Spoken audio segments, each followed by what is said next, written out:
All right, hello and welcome back. Brett here with clickmill.co.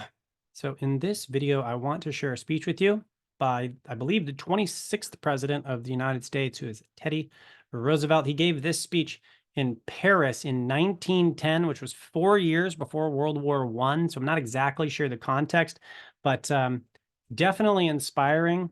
And I mean, I really love the speech. When I need a pep talk, I let Teddy do it. So I think this builds and puts a good kind of bow on what we've been seeing in this course. So Teddy Roosevelt, the president here, has a speech called "It's Not the Critic Who Counts." Okay, and this is more popularly known as the man in the arena. So I'm going to read it here off the page, and we'll break it down just a little bit. It's not the critic who counts, not the man who points out how the strong man stumbles or where the doer of deeds could have done better. The credit belongs to the man who is actually in the arena, whose face is marred by dust and sweat and blood, who strives valiantly, who errs, who comes up short again and again, because there is no effort without error or shortcoming. But who knows the great enthusiasms, the great devotions, who spend himself in a worthy cause, who at the best knows in the end the triumph of high achievement, and who, at the worst, if he fails, at least he fails while daring greatly, so that his place shall never be with those cold and timid souls who neither knew victory or defeat. I love that. Okay, so I want to start there. When he starts, he's talking about it's not the critic who counts, right? What do the critics do? They stand outside that boxing ring, the arena where the gladiators are fighting, right? He stands outside and they look in and they say, oh, you should have done this, you should have done that. That's what we do when we watch sports. We're the critic. And he says, it's not that person who counts. He says the credit belongs to the person who's in the ring, whose face is marred by blood and dust, and who strives valiantly, and who comes up short and fails over and over again. That's where the credit goes. And anybody outside the ring can look inside and tell you how to do it better, but they're not in the ring. And this is one thing that my mentor has kind of touched on. He goes, I really want advice from people who are doing it. And I'm not interested in advice in people who aren't even showing up to their own, whatever it is that they're called to. If they're not even doing it themselves, I'm not interested because they're not even playing the game. They're not even invested. And I agree. I want advice, and I want advice from people who are doing it and who are getting through it. And I love it because he says, who strives valiantly, right? You get into this and you start doing this thing, you're going to strive valiantly. You're attaining the highest possible goal, which is Christ's likeness and doing the things he calls you to, but who errs and comes up short again and again. That's what I'm saying. It's okay to come up short. It's okay to fail. It's okay to make mistakes. You got to fall off the bike in order to ride it. That is just part of it. You have to be okay with that. Most people are afraid of that. They think that's failure. It's not failure. There is no effort without error and shortcoming. If you're going to put in effort, if you're going to commit, you're going to come up short. It's just, that's reality. Okay. But here's the cool part. When you go 100% in, you burn your ships of retreat, you say, I'm here and I'm going to, like Paul says, right? What did he say?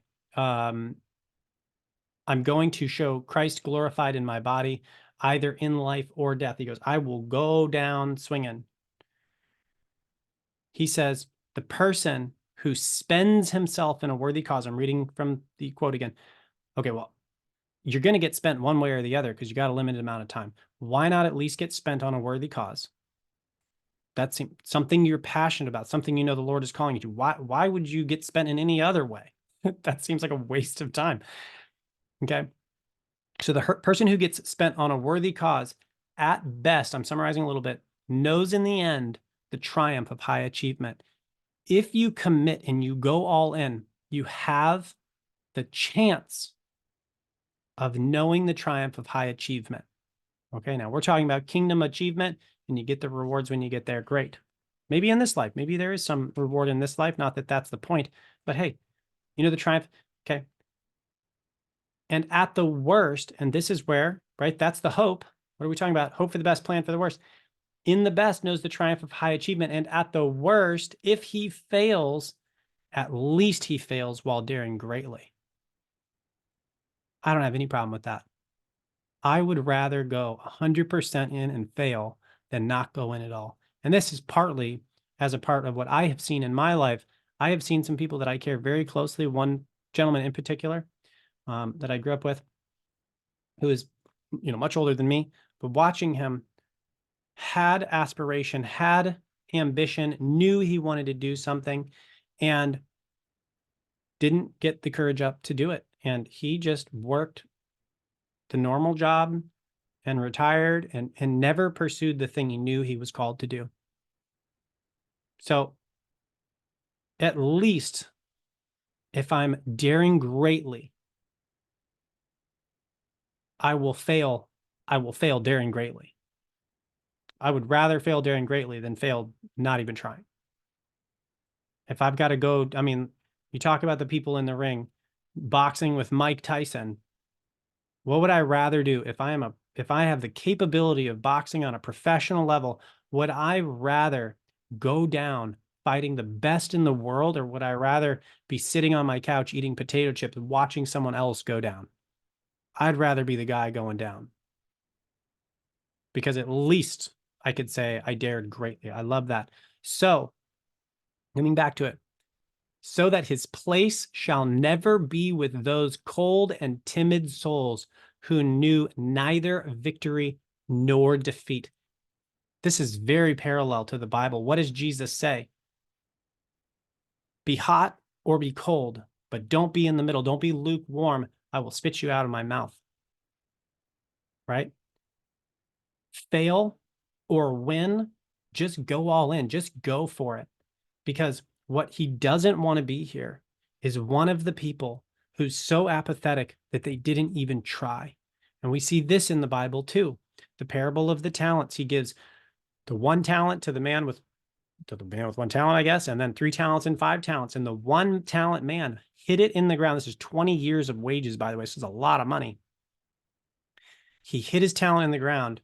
The man with 3 talents, the man with 5 talents, they went out, they invested those talents. And when Jesus came back, the man with 1 talent said, I know you're a shrewd master. I know you're a hard man. I was afraid of you, so I hid it. Here's exactly back what I gave you. And he says, you wicked servant, right? I'm going to take from you what you have, and I'm going to give it to the one who has more. What did the 3 and the 5 guys say? They said, hey, hey, we did our best. You gave me 3. Here's 3 more. Here's 6. And the guy with 5 said, you gave me 5. Here's 10. What if the guy with 5 invested it? He did his best. You have to take risk when you invest, in case you were wondering. What if he lost it all? Right? That's what we're talking about here. You might know the triumph of high achievement. Hey, you gave me 5. Here's 5 more. Here's 10 more. Here's 100 more. That's the triumph of high achievement. Well, at worst, and he fails, at least he failed daring greatly. Seriously, if the Lord comes back and he says, Brett, I gave you 5 talents, and I said, listen, I learned everything I could about investing. I learned about fruit. I learned about growth, and I invested all of it as best as I possibly could. And it wasn't good enough, and I lost all of it. Is he going to say, you wicked servant? No, he's the God of the universe. He has an infinite amount of wealth. He's going to say, well done, my good and faithful servant. Was I faithful? I was faithful. Doesn't mean it's going to work out. There's no promise for that. Still faithful. Who is going to be the wicked servant in the parable of the talents? It's the one who is afraid. It is the one who doesn't try. He calls with those, he does not want to be with those cold and timid souls who never knew victory or defeat. That is the man with the 1 talent who buried into the ground in fear and never took a risk. Jesus said, if you were scared, you should have at least put it in the bank to just get a little bit of interest. You just hid it in the ground. So I love this. I think that it's got some fairly close mirrors or ties to the Bible. I don't know if that's intentional. I don't even know if Teddy Roosevelt was a believer. We'll wrap this up and say, how do you become the type of person who can get knocked down and get back up And the answer is you got to be the type of person who's willing to take hits. You got to train to take the hits, and you've got to know reality. You've got to understand they're coming, and you've got to just be okay with it. It's going to get rough. And, even saying this, that's not easy. Like when it gets real, it gets real.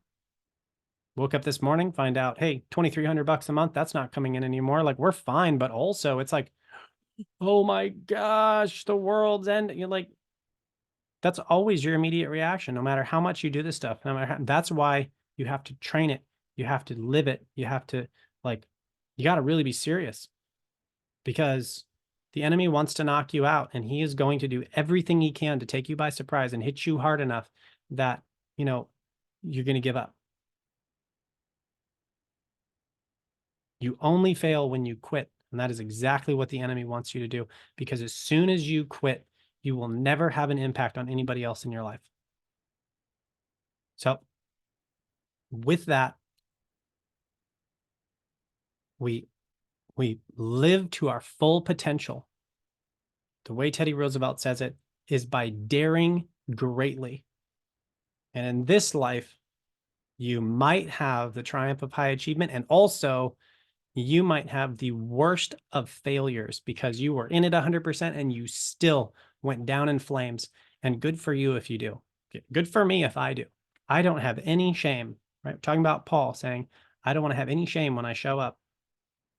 I want to have Christ glorified in my body, in life and in death. He said, even if I die, I don't want to show up with shame, having rejected my faith before the end, or something like that seems to be his implication. Listen, there is no shame in daring greatly and failing. There is shame in being too scared to not even try. So accept the reality, hope for the best, accept the reality that it could also fail miserably. And if it does, and you've still got more life left in you, do it again. A great quote. This is Robert Kiyosaki, secular. He's a secular guy. He's a real estate investor. I take this to life. I don't just take this for investing. I take it for investing too. He says 9 out of 10 startup businesses fail in the first 5 years. Okay. That means 9 out of 10 businesses fail in the first 5 years. And what do people think? Oh my gosh, entrepreneurs are insane. I'd never start a business. I got a 10% chance of success. Okay. What an entrepreneur thinks is, I'll just start 10 businesses. Guaranteed success. That's why I started 5 businesses back to back to back. I'm guaranteed success, just so long as I keep on going. And if I die before I get there, oh well, no shame, because I didn't quit.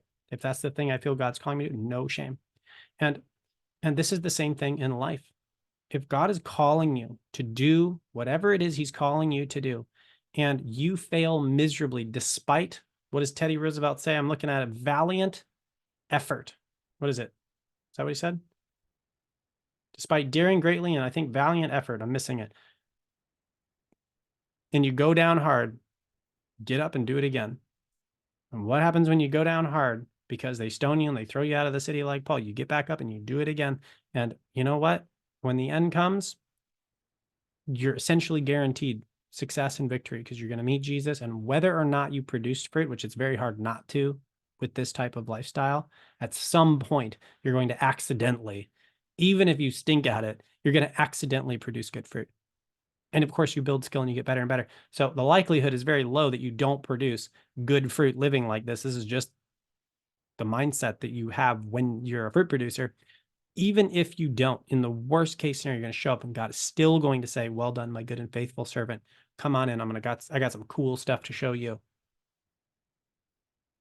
It's foolproof plan. You show up, fail or not fail. You went in, you did your best, you lived 100%, and you still get good job, my well and faithful servant. This is the best way to live. I can't think, to my understanding, I cannot think of a better way to live. I don't care about failing here. Just want to show up over there and get the thumbs up, So with that, thank you so much for being in this course where we're talking about how to take hard hits in this life and be able to get through them, be able to endure the hardest things. And as we get better and better and our training gets better, how to make it even look easy sometimes. You know, I look at my mentor, he's doing stuff. He's got 8 kids.